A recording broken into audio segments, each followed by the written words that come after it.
Voice of America کے Washington studio سے میں ہوں ثاقب الاسلام اور میں ہوں سارا زمان۔ ترک امریکہ سفارتی تنازع سے کاروباری زندگی کس طرح متاثر ہو رہا ہے؟ اور کیٹالونیا کی اسپین سے علیحدگی کی کوشش کو وہاں بسنے والے پاکستانی کیسے دیکھ رہے ہیں؟ ان موضوعات پر ہم بات کریں گے آج کے شو میں۔ پروگرام میں اور کیا کچھ شامل ہے، دیکھتے ہیں اس کی ایک جھلک۔ شروع کرتے ہیں ویو 360۔ امریکہ میں آباد ہونے والے روہنگیا کیسی زندگی گزار رہے ہیں؟ I want anybody from Myanmar to know that they're welcome in our community. بچیوں کے عالمی دن کے موقع پر پاکستان اور امریکہ کی کچھ خواتین رول ماڈل سے ملاقات۔ اور گاڑیوں میں جدید ٹیکنالوجی کیا انہیں غیر محفوظ بنا رہی ہے؟ These technologies have become more complex. آغاز کرتے ہیں امریکہ اور ترکی کے درمیان جاری سفارتی تناؤ سے۔ ترک عہدیداروں کی جانب سے اس سال دوسری مرتبہ امریکی سفارتی عملے کے کسی اہلکار کو حراست میں لینے کے بعد انقرہ میں امریکی سفیر نے ترک شہریوں کے لیے تعلیم، کاروبار اور سیاحت سمیت دیگر نان امیگرنٹ ویزوں کا اجرا روک دیا۔ جواباً ترکی نے بھی امریکی شہریوں کے لیے ایسی ویزا سروسز کو بند کر دیا ہے۔ مزید تفصیلات لیتے ہیں کیپٹل ہل پر موجود نیلوفر مغل سے۔ نیلوفر، اس تنازع کے کیا اثرات سامنے آ رہے ہیں؟ جی ثاقب، اس تنازع کے نتیجے میں دونوں ملکوں یعنی امریکہ اور ترکی کے درمیان اعلیٰ سطحوں پر الزامات اور اقدامات کا سلسلہ جاری ہے۔ ترکی کے صدر رجب طیب اردوان کا کہنا ہے کہ امریکہ جو ہے وہ اپنے جلد سبکدوش ہونے والے سفیر جان باس کو اس صورت میں فوری طور پر ہٹا دے اگر وہ ویزا معطلی کے جو اقدامات ہے اس پر اپنے اعلیٰ افسروں سے مشاورت کرنے میں ناکام رہتے ہیں۔ امریکی محکمہ خارجہ کا یہ جاننا چاہتا ہے کہ ایسا کیا ہوا کہ استنبول میں ترکی نے اس کے 2 اسٹاف ارکان کو حراست میں لے لیا، تاہم جس کی وجہ سے یہ ویزا معطلی کے جو اقدامات سامنے آئے ہیں۔ تاہم یہ دیکھنے میں آ رہا ہے کہ اس کے اثرات ان عام امریکی اور ترک شہریوں پر پڑیں گے جن کا سفر جو ہے ویزا اقدامات کی معطلی کے باعث متاثر ہوگا۔ مزید جانتے ہیں اس رپورٹ میں۔ استنبول میں امریکی قونصلیٹ میں مایوسی میں اضافہ ہو رہا ہے۔ لوگوں کی ویزا درخواستیں مسترد کی جا رہی ہیں اور انہیں ایک ایسا فون نمبر دیا جا رہا ہے جس سے جواب موصول نہیں ہوتا۔ میں امریکہ جانا چاہ رہا ہوں۔ ہیوسٹن ٹیکساس میں میرا ایک کزن ہے، میں اس سے ملنے جانا چاہتا ہوں۔ اس صورتحال کی وجہ سے ممکن ہے میں اپنا ارادہ ترک کر دوں۔ ایک دم سے اٹھ کھڑے ہونے والے اس سفارتی تنازع کی وجہ سے امریکہ اور ترکی کے درمیان زیادہ تر سفر کے رک جانے کا خدشہ ہے۔ امریکی محکمہ خارجہ بھی پریشان ہے کہ ترکی نے اس کے 2 مقامی ملازمین کو کیوں حراست میں لیا اور تیسرے کی طلبی کی۔ میں یقین سے نہیں کہہ سکتی کہ ترک حکومت کے کیا محرکات ہیں۔ میں یہ واضح کر دوں کہ ہمیں ان کے ان اقدامات سے مایوسی ہوئی ہے۔ قریبی سیکیورٹی تعاون خاص طور پر ایک نیٹو شراکت دار کے ساتھ بہت ضروری ہے، اور جب انہوں نے ہمارے اپنے لوگوں کی گرفتاریاں اور انہیں حراست میں لینا شروع کیا جو قانون نافذ کرنے میں تعاون کے ذمہ دار ہیں، یہی ہماری سب سے بڑی تشویش ہے اور اس لیے ہم نے یہ قدم اٹھایا۔ نارڈ کا کہنا ہے کہ ترکی کے لیے امریکہ کے سفیر جان باس نے یہ اقدام اکیلے نہیں اٹھایا بلکہ انہوں نے محکمہ خارجہ، وائٹ ہاؤس اور نیشنل سیکیورٹی کونسل کے ساتھ مشاورت سے یہ کیا۔ ترک صدر اردوان نے حراست میں لیے گئے امریکی اسٹاف ارکان پر جاسوسی کا الزام عائد کیا۔ صدر اردوان نے امریکی حکم نامے کی نقل کرتے ہوئے امریکہ کے لیے ترک ویزا منسوخی کے اقدامات بذات خود کیے۔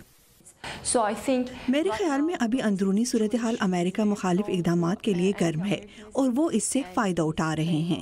جب محکمہ خارجہ کی ترجمان سے پوچھا گیا کہ دونوں ملکوں کے درمیان کشیدگی کس طرح کم ہو سکتی ہے، ویزے کی بندش ایک انتہائی سخت قدم ہے جو ایک اتحادی دوسرے کے ساتھ کر سکتا ہے۔ یہ اقدام بہت سخت تھا اور ترکی کے پاس اس کا اسی طریقے سے جواب دینے کے علاوہ کوئی راستہ نہیں تھا۔ یہ کسی بھی طرح سے غیر معمولی اقدام نہیں ہے۔ تو ان کا کہنا تھا کہ ترکی حراست میں لیے گئے اسٹاف ارکان کو وکیلوں تک رسائی دے کر یہ کام شروع کر سکتا ہے۔ اور اس صورتحال کے بعد ترکی میں استنبول کی اسٹاک مارکیٹ میں مندی کا رجحان رہا۔ ترکی کی معیشت میں گزشتہ 10 برسوں میں 3 گنا اضافہ دیکھنے میں آیا ہے۔ وہاں پر امریکہ کی جو ایکسپورٹس ہیں اس کی ڈیمانڈ بہت زیادہ ہے۔ امریکہ اور ترکی کے درمیان جو تجارت ہے وہ بھی $20 ملین تک پہنچ چکی ہے۔ ماہرین کا یہ کہنا ہے کہ اس صورتحال کے بعد دونوں ملکوں کی تجارت متاثر ہو سکتی ہے اور ترکی کی جو معیشت ہے اس پر بھی اثرات پڑ سکتے ہیں جس کے اثرات عالمی سطح پر بھی محسوس کیے جائیں گے۔ جی ثاقب۔ بالکل نیلوفر، اور امریکہ سے ہزاروں سیاح ترکی جاتے ہیں اور اس کا اثر اس پر بھی پڑے گا۔ نیلوفر مغر ہمیں کیپٹل ہل سے ترکی اور امریکہ کے سفارتی بحران کی اپڈیٹس دے رہی تھیں۔ تھینک یو نیلوفر۔ اور یورپ کا نقشہ بدلنے کی کوشش میں اسپین کی مرکزی حکومت اور ملک کے خود مختار علاقے کیٹالونیا کے درمیان کشمکش جاری ہے۔ سیاحوں میں مقبول خود مختار علاقہ کیٹالونیا اسپین کے شمال مشرقی حصے میں واقع ہے۔ علاقے کی اسپین سے آزادی کے لیے 1 اکتوبر کے متنازع ریفرینڈم میں ووٹ ڈالنے والے کیٹالان عوام کی اکثریت نے آزادی کی حمایت تو کی، تاہم کیٹالونیا کے صدر نے شدید دباؤ کے نتیجے میں یک طرفہ طور پر آزادی کا اعلان کرنے کے بجائے اسپین کی مرکزی حکومت سے مذاکرات کا فیصلہ کیا ہے۔ اسپین اس ریفرینڈم کو غیر آئینی قرار دے کر مسترد کر چکا ہے، اگرچہ اسے پولیس کی مدد سے روکنے کی میڈرڈ کی کوشش بھی ناکام رہی۔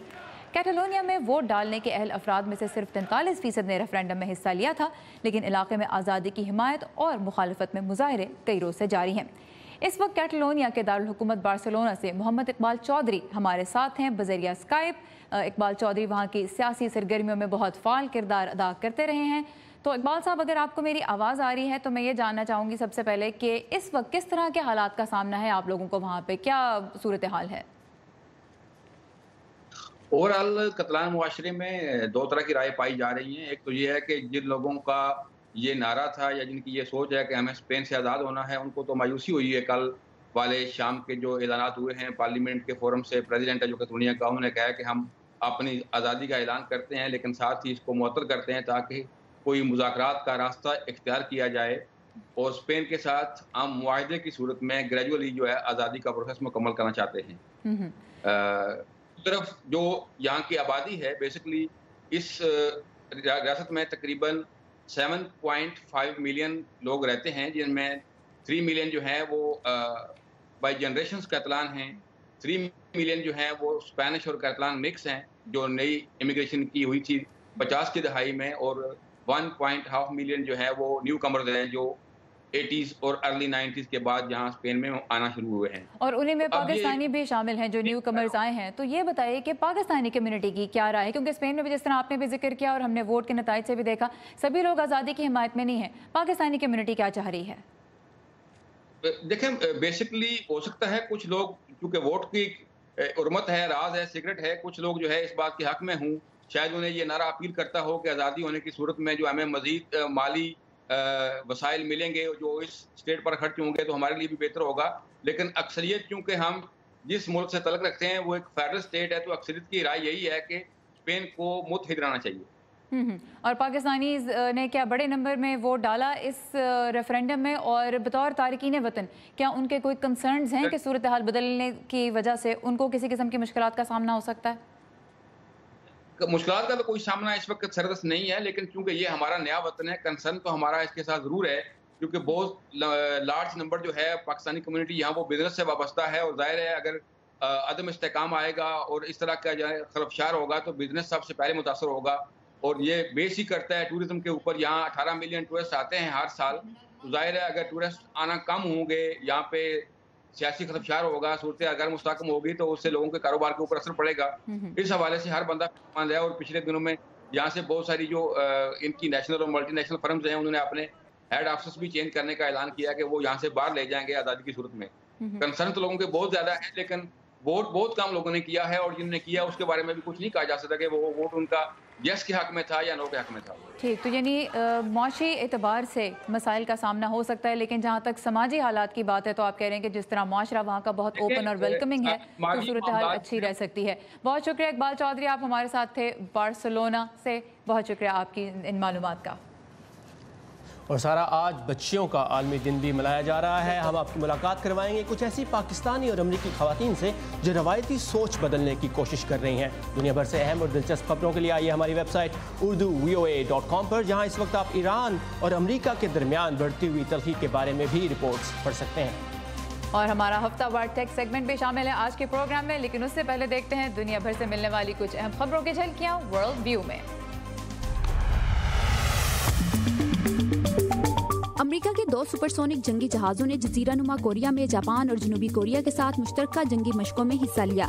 مشقوں کے دوران جہازوں نے جنوبی کوریا کے 2 جہازوں کے ساتھ جاپانی سمندر اور یلو سی میں بھاری بمباری کا مظاہرہ کیا۔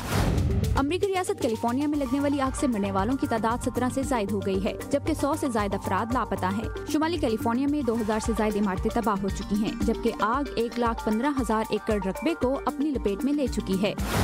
جاپان میں شنمو نامی آتش فشاں پھٹ پڑا ہے اور اس سے نکلنے والی راکھ اور دھوئیں نے قریبی علاقوں کو اپنی لپیٹ میں لے لیا ہے۔ آتش فشاں کے خطرے کو کیٹیگری 3 سے بڑھا کر 5 کر دیا گیا ہے۔